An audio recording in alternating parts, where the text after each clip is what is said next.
kita akan go dengan product rule.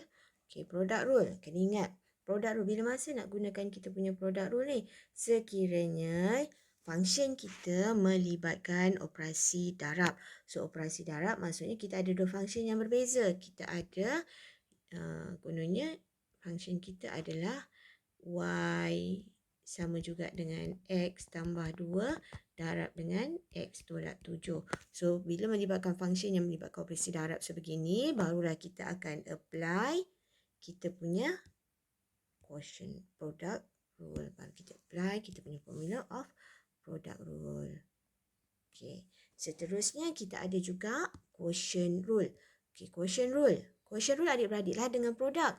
Kalau produk dia melibatkan operasi darab, sementara quotient melibatkan operasi bahagi. Okay, so ini adalah kita punya formula untuk quotient rule. Okay, seterusnya adalah chain rule. Chain rule, petua rantai. So, bila petua rantai ni dia melibatkan dua function yang berbeza. So, dua function yang berbeza. Contohnya saya ada y sama juga dengan, maksudnya y ni dalam sebutan u lah. Kita ada u kuasa 2. Dan saya punya u sama juga dengan dalam sebutan x. So, saya ada x tambah 7. Okay, assume ini adalah saya punya y, ini adalah saya punya u. Dan kita nak buat apa? Kita akan cari u ni, kita akan differentiate dia with respect to u. So, saya akan dapat 2u. Dan function u, kita akan differentiate with respect to x, terhadap x lah. So, saya akan dapat 1. Dan nak buat apa? Dan masukkan je lah formula. Masukkan apa yang kita dah differentiate dalam kita punya chain rule formula. Okay, gantikan je. Boleh senang je. Okay, dan apply kita punya power rule. So, power rule macam mana pula power? Power Rangers. Okay, so dengan Power Rangers, kita akan ada function. Satu function kita ada function dengan kuasa satu. Apa benda lah tak kisahlah pun. Let's say saya ada y sama juga dengan ax plus b to the power of n. So, untuk dapatkan dia punya derivatif, ini adalah kita punya formula. Sekejap Okay, formula kita adalah yang ini. Okay. So, macam mana yang ini? Maksudnya, kita buat apa? Kita bawa power ke hadapan, power ini ke hadapan. That's why ada n kat depan ni. Then, power tadi kita decrease by 1, tolak dengan 1. Lepas tu, bahagian belakang jangan lupa untuk differentiate kita punya function. So, kena differentiate orang ni. Differentiate dia. That's why saya dapat hasilnya adalah A. Itu hasil derivatif of AX plus B. Dan kita masukkan je lah dalam formula. So, formula yang ada, makanya hasil kita adalah A hasil derivatif, darab dengan power, darab dengan kita punya function. Yang kita tak ubah apa-apa, kuasa dia berkurang 1. So, itu saja untuk kita punya power rule. Okay, contoh untuk power rule. Let's say saya ada y sama juga dengan 5x kuasa 2 tambah 3 kuasa 4. So, power rule, y prime sama juga dengan 4 darab dengan 5x kuasa 2 tambah 3 kuasa 3. Lepas tu kat bahagian belakang, kita kena differentiate 5x square plus 3. Tapi kalau ada yang siapa dah nampak, boleh terus tulis saja jawapannya apa. So, 4, 5x kuasa 2 tambah 3 kuasa 3. Differentiate 5x square plus 3, saya akan dapat hasilnya adalah 10x je. Lepas tu kalau nak expand tak nak, biar macam ni je pun okey dah. Okay, so itu kita apply power rule. Okay, next. Okay, yang ini antara yang baru yang awak tak pernah jumpa, iaitu exponential. So, untuk differentiate exponential, kita ada rules dia sendiri yang awak perlu tahu. Sekiranya function saya adalah A kuasa X. A ini adalah kita punya base. Kita punya base, tak kisahlah base kita mungkin base kita adalah A, mungkin base kita adalah E, mungkin base E kita adalah number. Okay, let's say base ini mungkinnya boleh 3, mungkin boleh E, mungkin boleh suka hatilah dia 4. Tapi boleh tak X base tu? Base tu tak boleh. Tak boleh X sebab kita punya base adalah number. Dan X ini adalah kita punya power. Daripada situ kita akan go dengan rules kita untuk differentiate exponential function. So, untuk differentiate dia, just go formula ini. Y prime sama juga dengan copy paste function, then darab dengan ln base, darab dengan differentiate power. So, tak nak kita kena differentiate power lah. So, ini adalah formula untuk awak differentiate exponential function. Okay, let's say kita punya function yang ini, makanya nak buat macam mana? Hasilnya adalah akan jadi A kuasa X, kita copy paste, and then ln dengan base. Base kita apa? Base kita adalah A. Darab dengan apa? Darab dengan D dx. Kita punya power. Power kita adalah X. So, differentiate X akan jadi 1. So, hasilnya akan jadi A kuasa X ln A.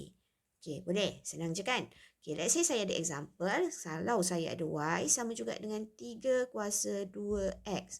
So, Y prime saya, okay, guna rules yang ada tadi. Copy paste. Darab dengan ln base. So, base saya berapa? Base saya adalah 3. Lagi darab dengan apa? Darab dengan D dx 2x. So, differentiate 2x akan jadi 2. So, saya akan dapat 2 darab dengan 3 kuasa 2x ln 3. Dah selesai. Jangan darab tu pula. Nanti kalau anak aku ada pula anak saya yang darab 2, darab 3. Jangan. Jangan sama sekali. So, ini je jawapan akhir kita. Okay, itu untuk exponential function. Okay, seterusnya untuk logarithm. Okay, logarithm macam mana pula? Okay, logarithm ni biasanya log yang kita gunakan adalah log dengan base E. So, kita akan hanya ada function ln. Tapi kalau kita ada log dengan base 10, log dengan base 3 ke apa ke, awak kena tukarkanlah base dia kepada base E. Dan saya punya derivatif akan jadi apa? Okay, kalau saya ada Y sama juga dengan ln AX plus B. So, dia punya derivatif adalah sama dengan 1 per dengan dia punya function yang dalam bracket tu. Lepas tu darab dengan D dx or differentiate kita punya function. Okay, function kita AX tambah B lah, let's say AX tambah B. So, hasilnya akan jadi differentiate AX tambah B, dia akan jadi A sahaja. Makanya, saya akan dapat function saya adalah 1 per AX tambah B darab dengan A. So, akan dapatlah jawapan dia adalah A over dengan AX plus B. Okay, as example, saya ada Y sama juga dengan ln 3X tolak 7. So, dia punya derivatif Y sama juga dengan ln tadi. Okay, differentiate. So, dia akan dapat 1 per 3X tolak 7. Dan D dx 3X tolak 7. So, akan dapat 3. Hasilnya saya akan dapat 3 per 3X tolak 7. Okey, senang je kan? Tak susah pun. Okey, kalaulah saya ada function yang melibatkan Y sama juga dengan ln 3X per dengan X tolak 7. Okey, kalau yang ini, macam mana kita nak buat? Okey, untuk mudahkan keadaan, bagi kita selesa nak differentiate, yang ini kita pecah je dulu. So, Y saya sama juga dengan ln 3X. Kita apply law of logarithm. So, sini ln X tolak 7. Okay, lepas tu kita barulah differentiate kan? Senang. Tak susah pun. So, Y prime saya sama dengan apa? Okay, korang carilah. Takkan saya semua nak buat kan? Okay, seterusnya. Kita go dengan trigonometric function. Okay, trigonometric function ada beberapa function dia, iaitu kita ada sin, kita ada cos, kita ada tangent, kita ada juga apa lagi? Secant. Betul. Okay, kita ada secant, kita ada cosecant dan juga cotangent. So, awak kena tahulah formula dia. Apa benda. Sebab yang ni untuk topik differentiation ni kita keluar dalam PSPM. So, kena study. Okay, kalau saya ada Y sama juga dengan sin 3X. So, macam mana kita nak differentiate? Y prime sama juga dengan differentiate sin akan dapat cos. So, cos 3X. Lepas tu kita kena differentiate dia punya angle.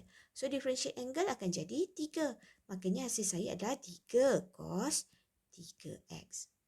Okay. Okey, macam mana pula kalau saya ada y sama juga dengan sin square 3x? Okey, sin square 3x. Sebenarnya function kita ini sebenarnya sama juga dengan sin 3x ini ada 2 kali. So, bila situasi ini berlaku, so kita kena apply. Apply apa anakku? Kita kena apply power rule. Okey, kita kena apply power rule. So, power rule. Apply power rule. So, saya akan dapat apa? Okey, mula-mula bawa power ke depan, so dia ada 2. Dan copy paste function. So, sini saya akan ada sin 3x. Decrease dia punya power, so dia akan jadi 1. Dan differentiate sin 3x. Okey, so kita teruskan. Makanya 2 sin 3x. Okey, differentiate dia punya trigo dahulu. So, differentiate sin akan jadi cos. So, kita akan ada cos. Angle, tak apa, copy dulu. Lepas tu baru satu lagi step, kita akan differentiate dia punya angle tu tadi. Okay, so differentiate 3x akan jadi 3. So, 3 times dengan tu akan jadi 6 sin 3x cos 3x. So, ini adalah kita punya jawapan. Senang je kan? Tak susah pun.